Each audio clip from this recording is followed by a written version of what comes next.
Boa noite. Sim. Bom, então vamos lá, né? Vamos começar aí mais uma aulinha nossa, né? Deixa eu só abrir aqui o PowerPoint. Só um minutinho. Então, hoje a gente vai dar continuidade aí, né? Aos 15 princípios fundamentais, não é isso? E aí a gente vai trabalhar com pluralidade. Nosso tema hoje, então, é esse: pluralidade dos mundos habitados. Já abri aqui a apresentação. Vou colocar aqui para que vocês possam acompanhar junto comigo, tá? Nós vamos observar o seguinte, que a pluralidade dos mundos habitados, que é um dos princípios fundamentais, a gente estuda como sendo um dos princípios fundamentais da doutrina espírita, é algo que não nos é trazido só pela doutrina. Na verdade, esse aspecto já havia sido apontado lá no próprio Evangelho de Jesus, não é isso? E a gente começa os nossos trabalhos da noite de hoje justamente com uma citação que está lá no Evangelho de João, no capítulo 14, entre os versículos de número 1 a 4. E a passagem, que é uma fala de Jesus, consiste no seguinte: não se turbe o vosso coração, credes em Deus, crede também em mim. Na casa de meu pai há muitas moradas. Se não fosse assim, eu vos teria dito, pois vou preparar-vos lugar. E, se eu for e vos preparar lugar, virei outra vez, e vos levarei para mim mesmo, para que, onde eu estiver, estejais vós também. Mesmo vós sabeis para onde vou, e conheceis o caminho. Então, principalmente nessa primeira parte desse capítulo 14 do Evangelho de Jesus, nós observamos essa colocação do mestre sobre o fato de que há muitas moradas na casa do Pai, como sendo algo absolutamente consolador para nós, não é isso? Então, logo neste primeiro versículo, Jesus já nos coloca: não se turbe o vosso coração. Em algumas traduções, inclusive, aparece, né? Não se turbe o vosso coração, nem se atemorize. Credes em Deus, crede também em mim. Ou seja, essa confiança que nós depositamos no mais alto é uma confiança que tem correlação com essa frase que vem a seguir: na casa de meu pai há muitas moradas. Vamos refletir, por exemplo, sobre o momento que nós estamos passando, que nós estamos vivendo atualmente. Não é isso? Ou seja, nós sabemos, e a gente escuta muito falar sobre isso, nós vamos comentar essa questão, esse aspecto um pouquinho aqui também. Nós ouvimos muito dizer que nós nos encontramos numa transição planetária. Ou seja, escutamos muito falar que o nosso planeta vai mudar de faixa vibratória, propriamente dita. Isso é muito consolador para nós e está em consonância com o fato de que há muitas moradas, quer dizer, há muitos tipos de moradas. E nós vamos discutir aqui na noite de hoje o seguinte, que esses tipos de moradas estão em concordância, ou seja, estão de acordo com o quê? Com os tipos de habitantes. Então, somos nós que fazemos essas diferentes moradas. Agora, gente, nós sabemos que nós ainda estamos numa esfera muito abaixo na escala espírita, não é isso? Quando nós passamos lá na aula de espírito, nós vimos este ponto, que dentro da escala espírita nós temos os espíritos imperfeitos, os espíritos bons e os espíritos puros. Somente quando chega lá nos espíritos puros é que nós teremos uma classe única. Todos os demais têm subdivisões, têm seções. E nós estamos aqui nessa classe dos espíritos imperfeitos, que tem lá aquelas inúmeras seções. Depois, um dia, nós alçaremos a condição de bons espíritos, que por sua vez também tem outras subdivisões, não é assim? Até alçarmos a condição de espírito puro, que é a condição de um espírito como Jesus, por exemplo. Então, por que a gente está falando que isso é consolador? Porque quando a gente se remete aos dias de hoje e pensamos no nosso orbe, ou seja, na nossa morada, no nosso planeta, não é assim? Nós sabemos que vivenciamos tempos difíceis. A gente sente pela psicosfera do nosso planeta que o planeta está adoecido em termos vibracionais. A gente observa muito isso na fala das pessoas também, na maneira como as pessoas se comportam, por exemplo, nos ambientes do lar, no ambiente de trabalho, no trânsito, nos mais diferentes tipos de locais, a gente consegue perceber isso. E muitas vezes nos bate um desânimo muito grande em relação a essas questões, em relação a esses aspectos, porque aí nós nos sentimos sem consolo, nós nos sentimos desesperançados, não é isso? Em relação a isso. Então, essa assertiva de Jesus, ela traz para nós uma convicção de que nem sempre vai ser assim. Porque como nós vamos ver e como nós acabamos de falar, se cada morada tem uma correlação com o tipo de pessoa, com o tipo de espírito que nela habita, e nós sabemos que a lei do progresso é uma das leis de Deus, não é isso? Ou seja, nós podemos evoluir, nós podemos progredir, nós podemos caminhar de uma maneira mais serena, de uma maneira mais harmônica, com as chamadas leis de Deus, e isso tudo de acordo com o quê? Com o nosso livre-arbítrio. Então, isso implica para nós que, por mais que os tempos, por mais que a situação esteja delicada, digamos assim, né?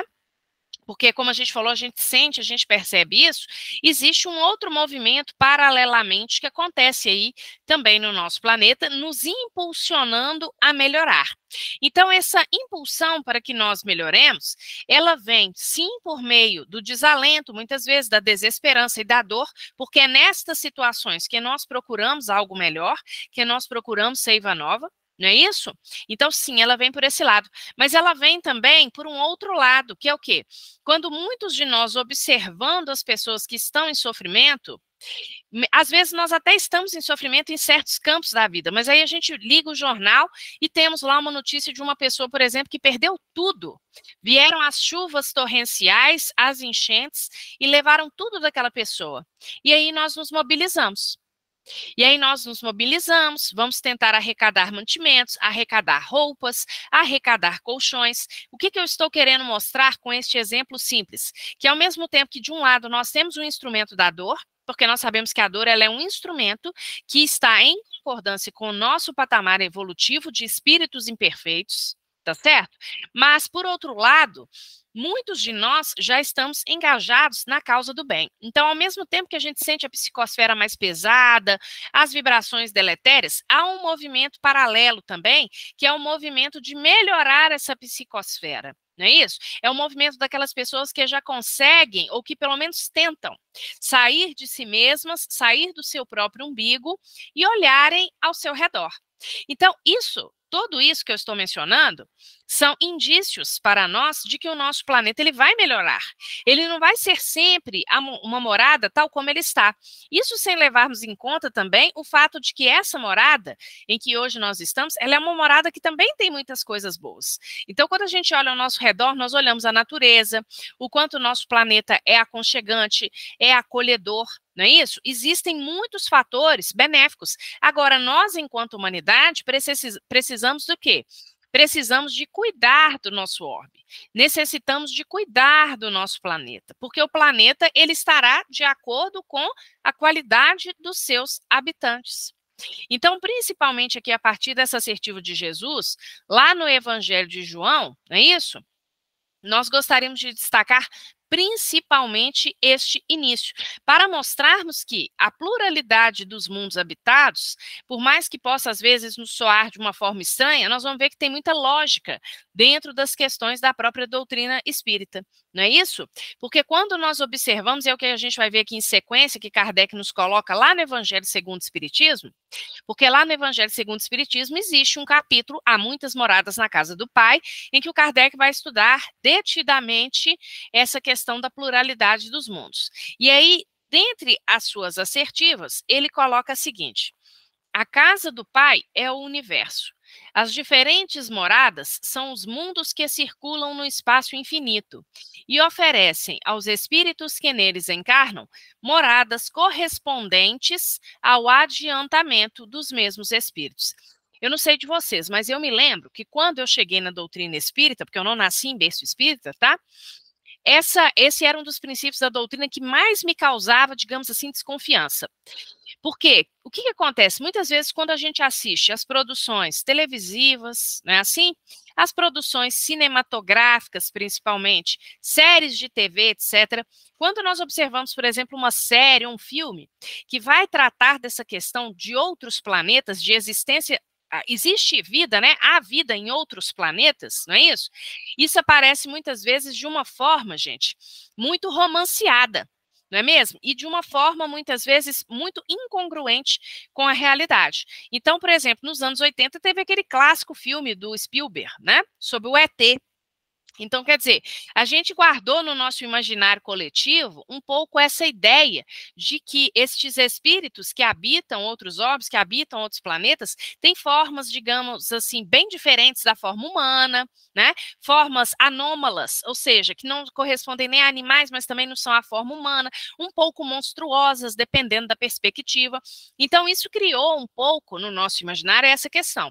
E existem outras questões correlatas também. Nós sabemos que já aconteceram algumas tentativas por parte dos astronautas da Terra, não é isso? De irem a outros planetas, de verificar, chegou lá, não tinha nada, vamos supor, né? Então já existem alguns experimentos que foram feitos principalmente para os planetas que estão mais próximos aqui da Terra especificamente. Mas o que nós devemos compreender é o seguinte, e isso também está posto na codificação. Nós sabemos que em todos os planetas, todos eles são habitados. Então vamos começar por aí, vamos começar pelo básico, né? Primeiro, quando a gente coloca que a casa do Pai é o universo, vamos raciocinar um pouco. Será que todos estes planetas que existem, que foram criados por Deus e que o homem vai tentando então investigar dentro das suas parcas possibilidades, não é assim? A existência de vida, vamos chamar assim, extraterrena, extraterrestre, não é isso? Será que com estes parcos recursos nós conseguiríamos chegar a resultados felizes? Esse é um primeiro ponto. Segundo, será que esse universo cheio de planetas, né, Deus teria feito do homem, da Terra, somente a Terra é que teria uma centralidade? Então, por que da existência de outros planetas? Não é mesmo? Porque se nós sabemos que Deus cria a todo momento, ele é infinito, nós vimos isso lá na primeira aula, ele não tem começo, não tem fim, ele trabalha desde sempre, o trabalho dele é ininterrupto, ele é todo justiça, ele é a inteligência suprema, mas para que essa inteligência suprema ia criar um universo com zilhares de planetas, porque nem a ciência da Terra sabe quantos são, não é isso? Hoje já existem, inclusive, teorias que investigam a existência de universos paralelos, etc. O cinema também tem se apropriado um pouco disso, não é verdade? Então, quer dizer, para o homem ainda é uma incógnita a própria questão do universo como um todo, porque a ciência da Terra ela só vai até um certo ponto no momento. Ela não ultrapassa esse certo ponto, tá certo? Mas quando a gente raciocina e a gente imagina, né? Pensemos inicialmente só nos planetas do sistema solar. Será que dentre todos esses planetas seria privilégio somente da Terra ser ocupada por espíritos pensantes? Não é isso? Então, quer dizer, aí a gente já imaginaria que existem outros planetas que são, digamos assim, inúteis. Mas qual que é o sentido? Qual que é a lógica? Porque nós devemos compreender que não existe nada de inútil na criação de Deus, não é isso? Então, esses outros planetas, qual que é a função deles? Enfeitar o universo para que o homem possa colocar, sei lá, uma luneta, possa preparar os seus astronautas para visitar estes outros orbes e ainda por cima chegar lá e descobrir que é completamente diferente da Terra e não tem aparentemente ninguém habitando? Claro que não faz sentido isso, né, gente? Então, esse é o primeiro ponto que nós gostaríamos de destacar. O que é falado e o que é repassado e as imagens às quais nós acessamos aqui no nosso imaginário na Terra são muito circunscritas e não nos permitem compreender tudo isso. Então, quando Kardec coloca que as diferentes moradas são os mundos que circulam e há espíritos que neles encarnam, em outros pontos da codificação, o próprio Kardec vai falar como que são esses espíritos. Tem a forma humana. Agora, dependendo do tipo de planeta, essa forma humana, ela é embelezada, ela é menos materializada, porque aí você pergunta assim, e o perispírito? Tem perispírito? Tem perispírito. Os espíritos não têm perispírito, gente? Nós vimos isso, todo espírito tem perispírito, né? Porque o espírito por si só, ele é só o princípio inteligente. Então isso significa que nos orbes mais adiantados, também os espíritos têm perispírito? Sim, eles têm perispírito. Agora, é igual um perispírito da gente que está aqui na Terra? Não, gente, não é igual o nosso perispírito, porque o perispírito, ele acompanha, tá certo? Assim como a forma humana é diferenciada nesse sentido, de ser embelezada, de ser mais sutilizada, vamos colocar assim, o perispírito também acompanha. Ele continua sendo matéria quintessenciada, ou seja, uma matéria que a gente não consegue sequer descrever muito bem ainda, porque é uma matéria muito sutilizada para os nossos sentidos, não é isso? Mas é um tipo de matéria, né? Porque é fluido, vamos colocar dessa forma. Lembram disso? O perispírito ele é modelado a partir do fluido cósmico universal e da vontade do pensamento do próprio espírito. Aí modela-se o perispírito. Então, os espíritos nesses orbes, eles têm perispírito? Eles têm perispírito. Porém, o perispírito está de acordo com a natureza espiritual de cada um deles. Isso também é uma coisa muito lógica. Vamos pensar nós aqui na Terra. Todos nós estamos encarnados. Agora, quando a gente desencarna, como é que é esse desencarne, né? Como é que está o nosso perispírito? Depende, não é isso? Depende do aproveitamento que nós tenhamos feito das nossas experiências. O espírito que é mais evoluído, o perispírito é mais sutil. Tá? Agora, o espírito que é menos evoluído, o perispírito é mais pesado. Vamos usar essas palavras para que a gente possa compreender aí a analogia, a comparação. É a mesma coisa quando a gente vai pensando nos tipos de mundo, porque os inúmeros tipos de mundo que existem não são iguais à Terra. Existem mundos que estão um pouquinho abaixo, no sentido evolutivo, no sentido do desenvolvimento moral, e existem mundos que estão acima de nós. Tá claro isso, gente? Então, quer dizer, os espíritos, eles estão povoando, sim. Aí você vira para mim e fala assim, Maria do Rosário, vamos supor, a NASA fez uma experiência, chegou lá no planeta Marte, chegou lá na Lua e não encontrou ninguém. Tchau, fofinha. E não encontrou ninguém, não é isso? Como explicar isso, então? Mas nós devemos compreender o seguinte, nós temos os nossos sentidos aqui na Terra. Não é isso? A nossa audição, a nossa visão, o nosso tato e assim sucessivamente. Agora, a gente dá conta, à exceção daqueles que são médiums, que são videntes, não é isso, gente? Que veem os espíritos materializados, a gente fica vendo espírito? A gente não fica vendo espírito. Quem não tem mediunidade ostensiva não consegue ver. Inclusive, tem muito médium que sente a presença, escuta e não vê. Não é isso? Então, é um tipo de mediunidade específica. Agora, imaginemos que um astronauta indo para um outro planeta, por exemplo, né? E ele não tem, por exemplo, essa mediunidade ostensiva, ou não tem nem, não é nem questão de ter mediunidade ostensiva, é uma questão de incompatibilidade. Porque se a gente se dirige, por exemplo, a um orbe cujos espíritos estão mais evoluídos, nós temos um sentido capaz de perceber a presença desses espíritos? Nós não temos. Nós não temos esse sentido. E aí, quando eu falo sentido, é sentido mesmo, que nós temos os 5 sentidos. Então, nós não temos capacidade. Não é isso? É aquela mesma questão que a gente discute quando temos um espírito desencarnado. A gente vê muito isso nas obras do André Luiz. O espírito, às vezes, ele está desencarnado, o outro também está desencarnado e um percebe a presença do outro. Por quê? Ele não consegue espiritualmente, ele está num nível, está posto, está colocado num nível que ele simplesmente não consegue se dar conta da presença do outro. É a mesma coisa que a gente poderia pensar isso, tá? Então, quer dizer, não existe nada de anômalo, não existe nada de anormal a gente pensar que esses mundos são habitados. Agora, eles são habitados igual o filme do Spielberg, vamos colocar assim? Não, porque nas obras de Kardec nós encontramos essa informação, de que sim, de que os espíritos, né, eles acompanham a forma humana em todos esses mundos, tá? Agora, o que vai depender é o tipo da morada. Então, cada morada é apropriada aos seus habitantes. Lá na obra Caminho da Luz, Emmanuel vai nos colocar o seguinte: os fluidos da vida foram manipulados de modo a se adaptarem às condições físicas do planeta. Ele está falando do nosso especificamente, né? Encenando-se as construções celulares segundo as possibilidades do ambiente terrestre, tudo obedecendo a um plano pré-estabelecido pela misericordiosa sabedoria do Cristo, consideradas as leis do princípio e do desenvolvimento geral. Então, quer dizer, tudo foi feito, né? Aí o Emmanuel, eu achei interessante trazer essa citação do Emmanuel lá no A Caminho da Luz, quando ele vai mostrando como é que o nosso orbe ele foi feito, como é que ele foi constituído. Não é isso? Então, foi tudo se adaptando às condições físicas do planeta, às construções celulares. A gente viu isso na aula de evolução também, porque a gente sabe que os princípios, todos eles dialogam uns com os outros, não é isso? Isso obedecendo ao quê, gente? Obedecendo a um plano que é pré-estabelecido pela misericordiosa sabedoria do Cristo, consideradas o quê? As leis do princípio e do desenvolvimento geral, que são aí as leis do universo, digamos assim, né? Porque em tudo do universo a gente vai encontrar essa presença misericordiosa do Pai, tá? E no que se refere às categorias de mundos habitados? Bom, então, pensando nas categorias de mundos habitados, nós temos, por exemplo, ali os chamados mundos primitivos, não é isso? Então, a Terra, ela um dia estagiou na condição de mundos primitivos.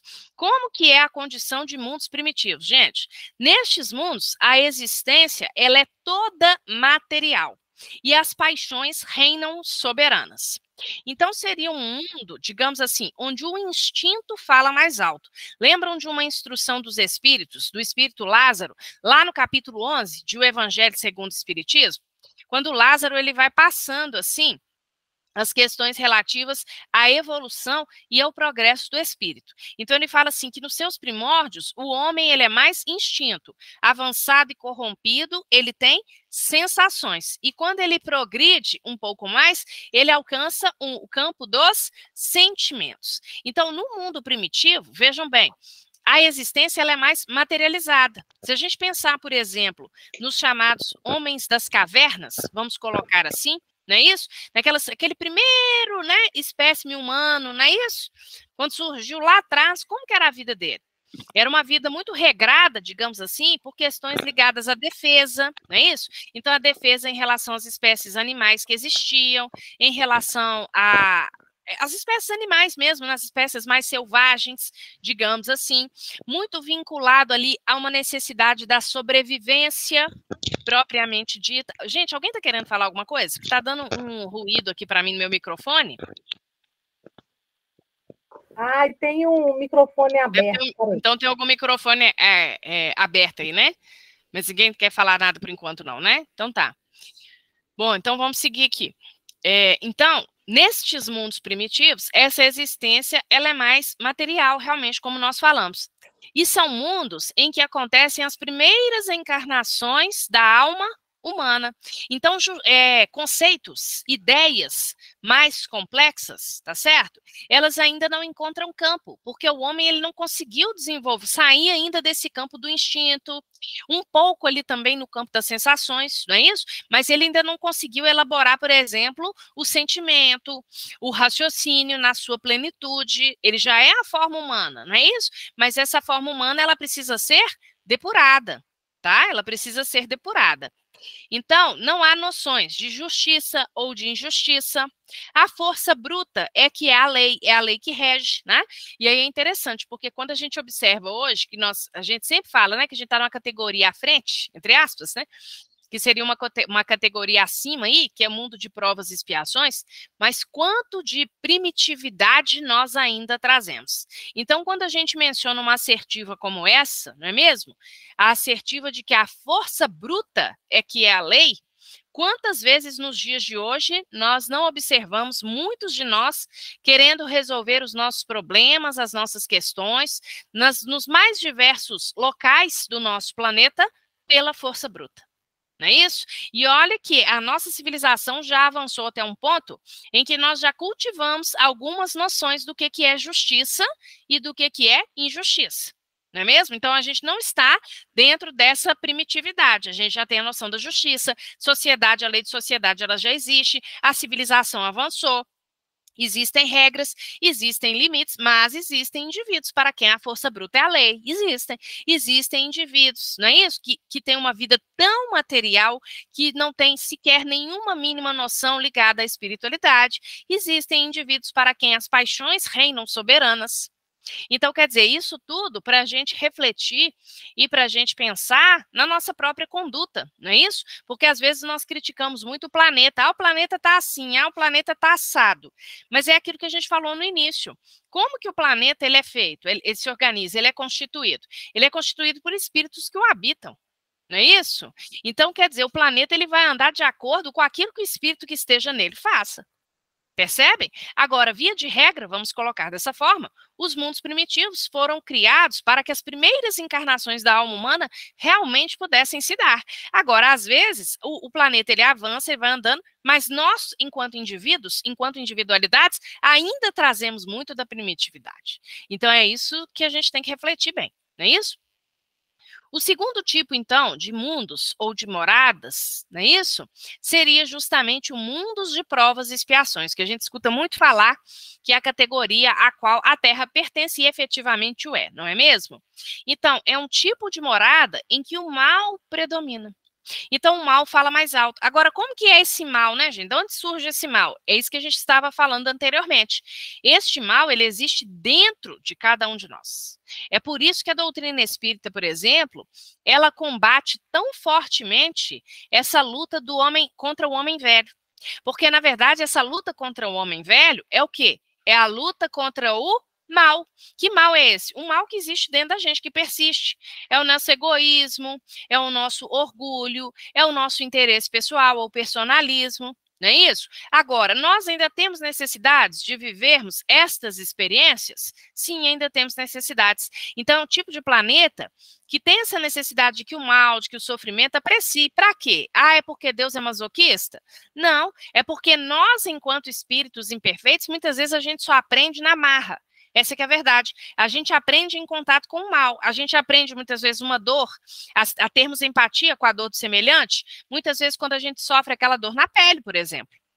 Então, existe uma necessidade do mal. Agora, aqui, a gente gostaria de fazer uma ressalva, que é a seguinte, que é uma ressalva que está de acordo com o Evangelho de Jesus, não é isso? Quando ele nos coloca o seguinte: o escândalo há de vir, mas ai daquele por meio de quem vem o escândalo. Ou seja, escândalo, né, é muito associado no estudo do Evangelho a ideia não do escândalo como a gente coloca nos dias de hoje, não é isso? De causar, de escandalizar, de causar vexame ou vergonha a alguma figura. Inclusive, a gente usa muito essa palavra para figuras públicas, figuras que têm um certo trânsito, uma certa circulação midiática, por exemplo, né? Então, um escândalo político, um escândalo no meio artístico, e assim sucessivamente. Porém, no contexto do Evangelho, escândalo significa mal. Então, o escândalo há de vir, quer dizer, o mal, ele há de ser, ele há de fazer parte do mundo, não é isso? E por que Deus permite a existência do mal? Acabamos de ver. Porque é uma necessidade ainda para os nossos espíritos em evolução. Então, o escândalo há de vir. Mas ai daquele por meio de quem vem o escândalo. Ou seja, não sejamos nós deliberadamente instrumentos do mal. Infelizmente, nós ainda somos muito instrumentos do mal. Não é isso, gente? Instrumentos de escândalo. Quando a gente sai comentando, por exemplo, uma notícia menos feliz, quando a gente faz uma fofoca em relação a alguém, nós estamos sendo escândalo para o outro, tá? Então, nós ainda somos. Mas, pelo menos, vamos tentar nos vigiar, nos policiar em relação a isso. Porque ai daquele por meio de quem vem o escândalo. Às vezes, a gente faz uma fofoca, faz um comentário menos feliz, até sem perceber, porque aquilo está enraizado em nós. Mas, a partir do comece a ter mais atenção à nossa conduta, à nossa caminhada, não é assim? A gente começa a ficar mais vigilante. Nós vamos dando conta de nos policiar um pouco mais, de nos policiarmos um pouco melhor, policiar o nosso pensamento, a nossa fala, porque primeiro a gente policia o nosso pensamento e a nossa fala, tá? O pensamento, às vezes, é difícil de a gente segurar. Né? O Kardec fala muito bem sobre isso também no Evangelho segundo o Espiritismo, no item pecado por pensamento adultério. Tá? Se não me engano, o capítulo é o Bem-aventurados os puros de coração. E aí o Kardec vai dizer o seguinte: aquele que não pensa no mal, nele o progresso já se realizou. Não é a nossa condição evolutiva. Porque de vez em quando, vamos colocar assim, vamos ser bonzinhos com a gente, né? De vez em quando, a gente ainda pensa no mal. Tá? Então, a gente não consegue estar fora da sintonia do mal o tempo todo. Mesmo aqueles que já tentam caminhar com o evangelho, que já têm alguma noção, não necessariamente da doutrina espírita, mas que já tentam caminhar realmente de uma forma mais cristã, tá? Seja em que religião for. Mesmo estes, muitas vezes, nós sabemos disso, gente, pelas nossas experiências. O mal, ele ainda encontra muita ressonância em nós. Tá? Então, nós gostaríamos, não é isso? De não sermos instrumentos efetivamente do mal. Mas, muitas vezes, nós ainda somos este instrumento.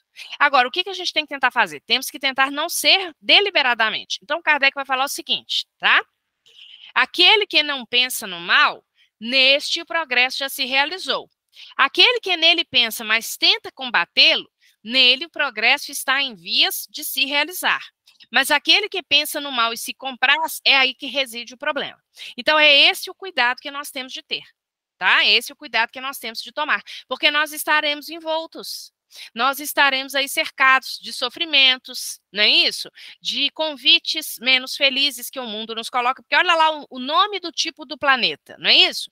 provas e expiações. Então, os sofrimentos muitas vezes estão ligados a uma dessas duas condições.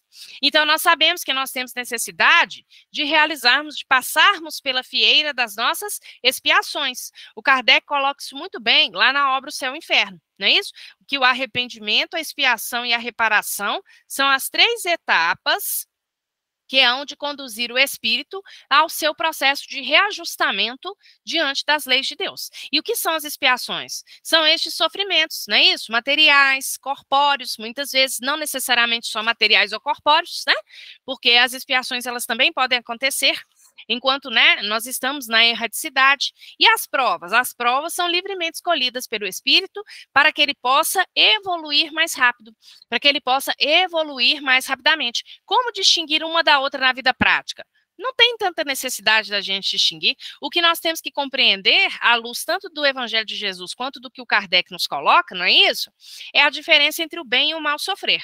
Porque todos nós estamos e estaremos, enquanto estivermos aqui, neste planeta de provas e expiações, estaremos sujeitos a quê?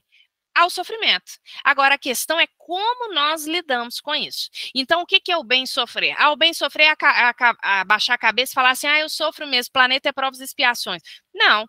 O bem sofrer é a paciência, é a tolerância, é a resignação diante de todos aqueles desafios que a vida nos coloca.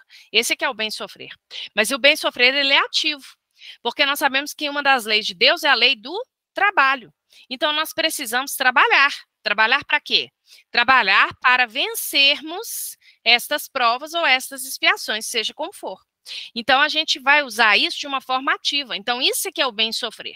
Não é uma alegria em sofrer, não é um prazer em sofrer, porque isso não existe, tá?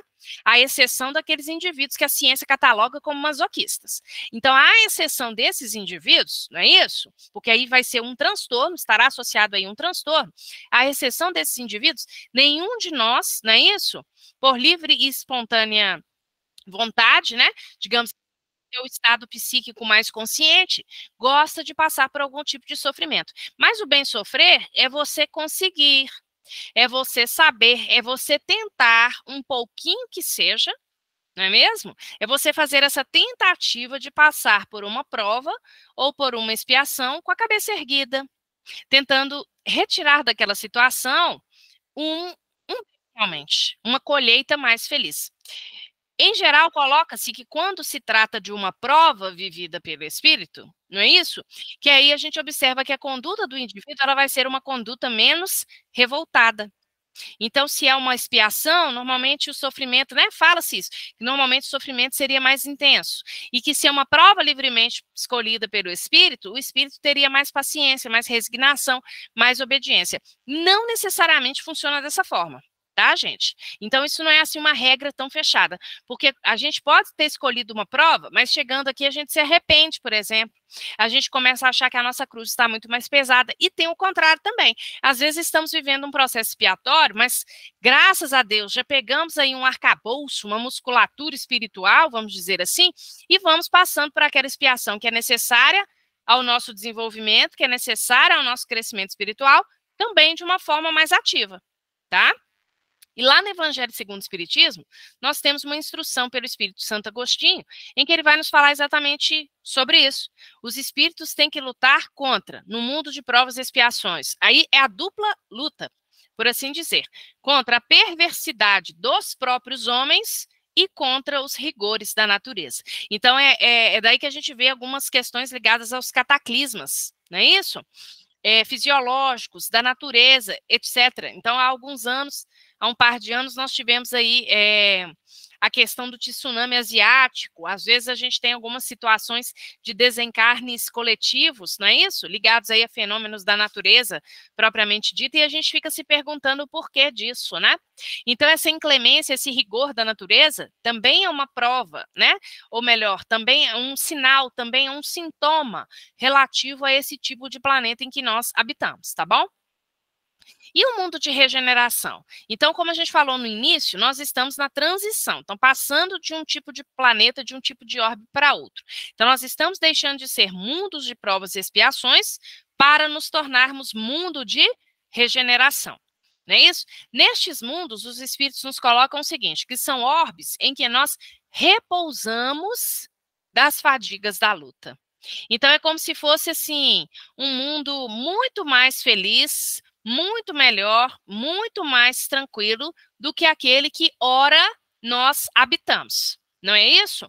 Então, nós repousamos das fadigas da luta. Que luta? Essa luta que a gente trava neste mundo de provas e expiações, que é a luta com a gente, é a luta contra a inclemência da natureza, como a gente colocou aí anteriormente, não é isso? É muitas vezes essa luta interna e externa contra o mal, e assim sucessivamente. Então, é uma espécie de repouso para aquelas almas que estão em constante luta, né? Então, se trata de um mundo livre das paixões desordenadas, ainda que continuemos submetidos à matéria. Ainda há provas a suportar? Isso aqui é importante. Como a codificação nos esclarece, né? Porque a gente acha que vai ser tudo muito depressa, e a gente acha que o mundo de regeneração, ele já é a própria chegada do mundo feliz. Não é isso? Só, gente, que depois do mundos de regeneração, ainda existem outras duas categorias de mundos habitados. Então, para a gente ver o quanto a gente está longe de se tornar um espírito puro, né? Até porque o espírito puro, ele não é o espírito só que vai se despir das suas vicissitudes. Não que isso seja fácil, que isso é bem difícil. Mas ele é um espírito que ele adquire também todas as habilidades possíveis e impossíveis. Aquilo que hoje para nós seria impossível, o espírito puro tem. Né? Então, todas as habilidades no campo anterior, fora as habilidades espirituais que a gente não faz ideia de quais sejam. Porque quando a gente vê lá no livro do André Luiz, por exemplo, como que é a medicina no plano espiritual, nós sabemos que a medicina no plano espiritual está muito avançada em relação à medicina da Terra. Não é isso? Então, quer dizer, nós não temos a mínima condição de entender ou de acompanhar o que vem a ser isso.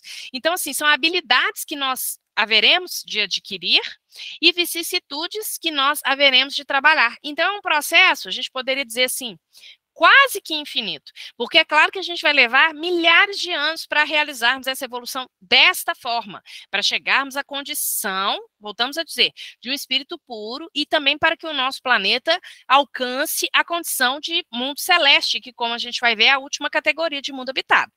Então, a gente está fazendo essa pausa para mostrar isso, por quê? Porque existem pessoas que acreditam que o mundo de regeneração ele vai ser assim o próprio céu. É claro que ele vai ser muito melhor do que a condição em que nós estamos hoje, porque os espíritos estarão propensos à realização do bem. Então, isso é muito importante. Às vezes, quando a gente escuta muito falar assim, né? Estamos no momento da transição planetária.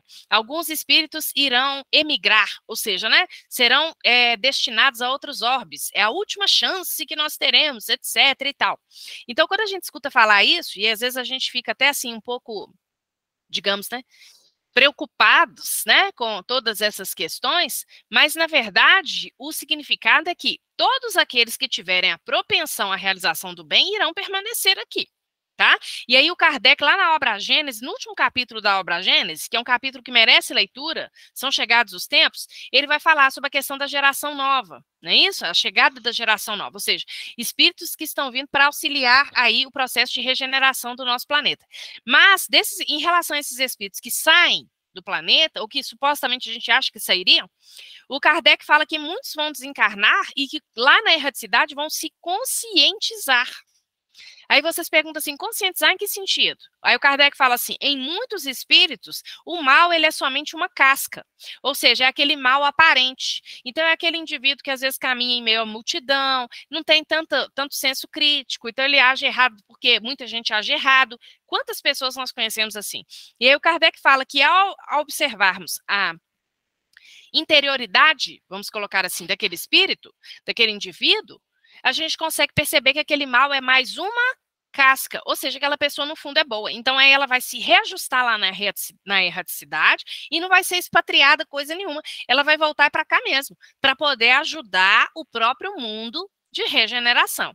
Agora, existe o grupo de espíritos endurecidos que estes realmente terão que emigrar para outros orbes? Existem, gente, né? Existem o grupo destes espíritos que são embrutecidos. O que eu estou chamando de embrutecidos, né? Ou endurecidos? Aqueles espíritos que estão pouco sujeitos à execução do bem, né? Então, pouco sujeitos à realização do bem, né? Pouco abertos à proposta do evangelho e assim sucessivamente. Então, neste caso, especificamente, com licença que eu vou colocar aqui o computador para carregar, Nestes casos especificamente, aí sim, né?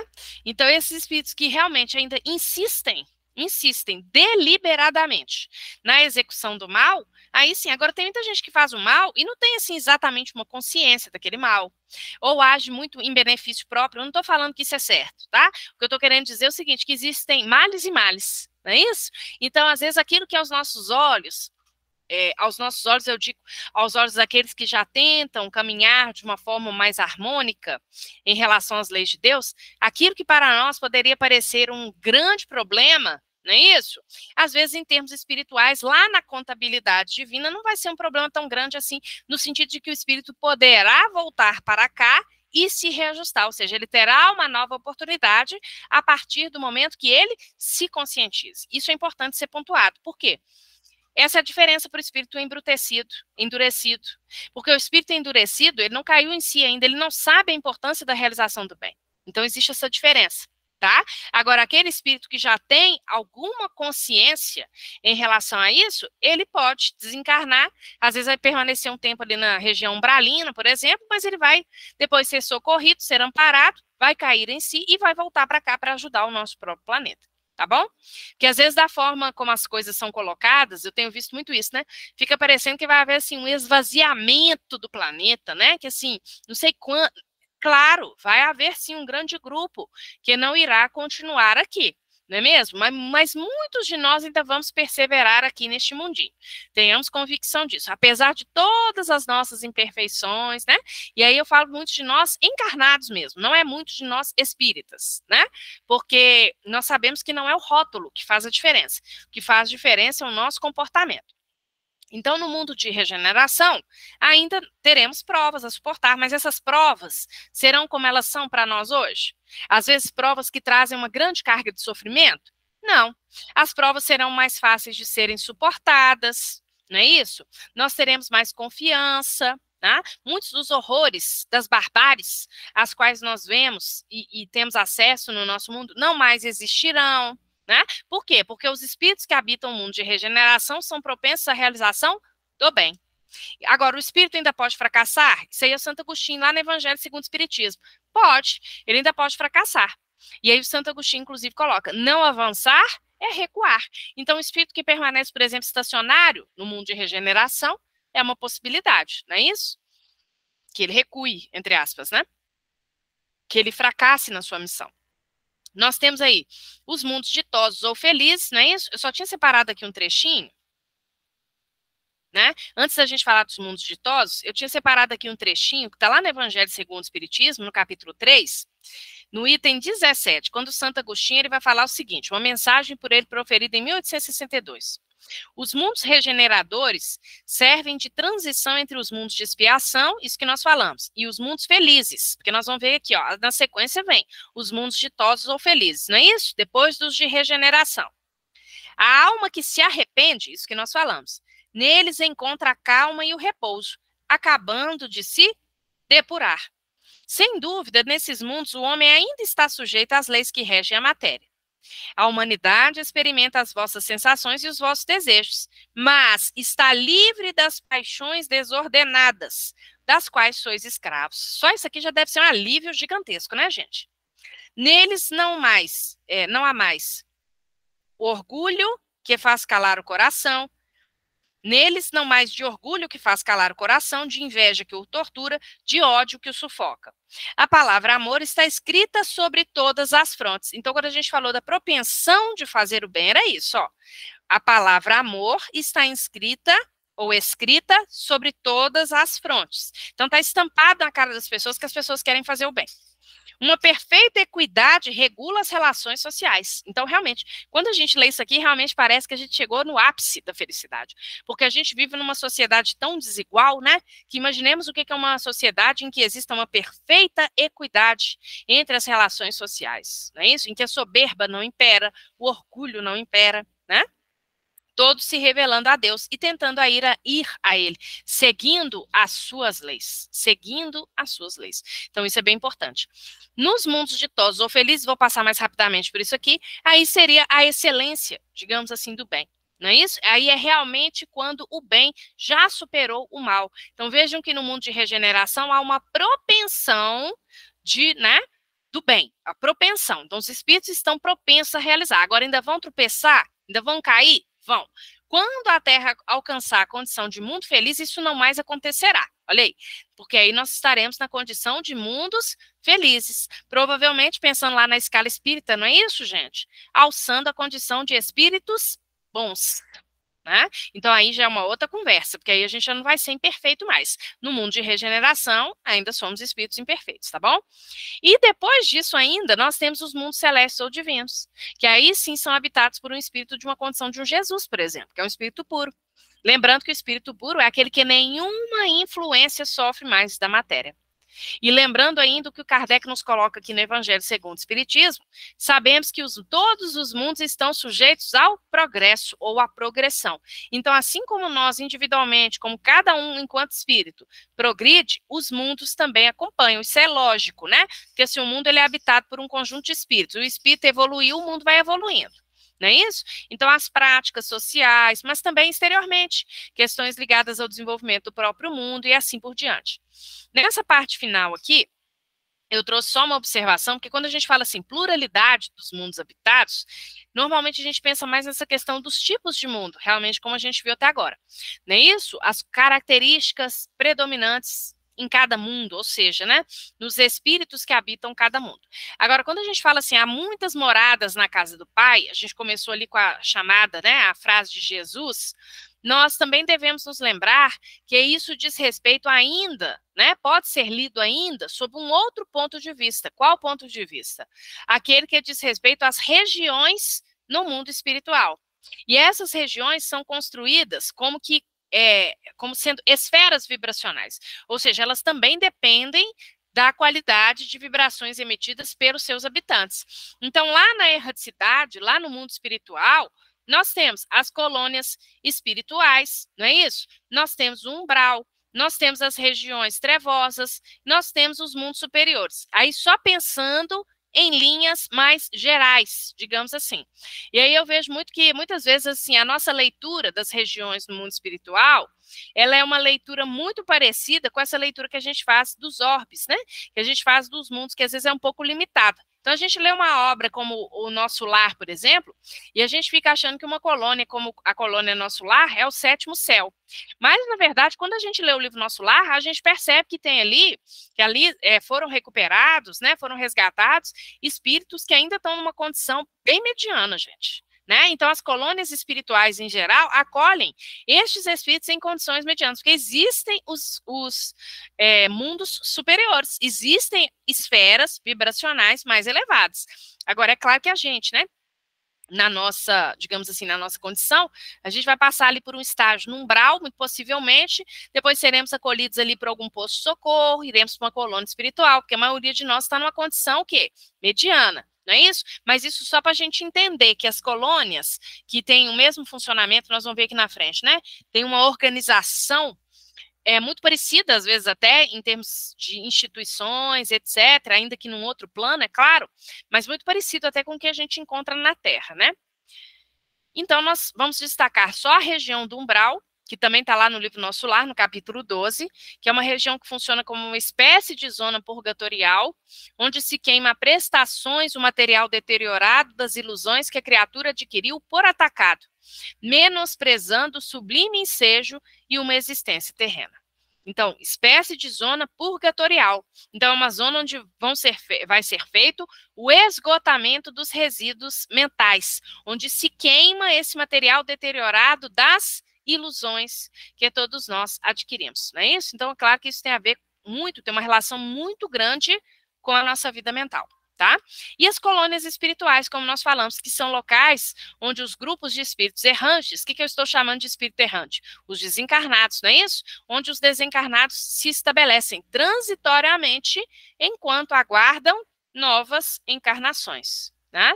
Então, essas colônias espirituais são verdadeiras cidades espirituais. Então, fazem curso, trabalham, aprendem, revisitam lá o seu planejamento reencarnatório para uma próxima, não é isso? Estudam questões relativas ao espírito, questões relativas também ao seu próprio planejamento, e assim sucessivamente. É como se fosse uma cidade mesmo, né?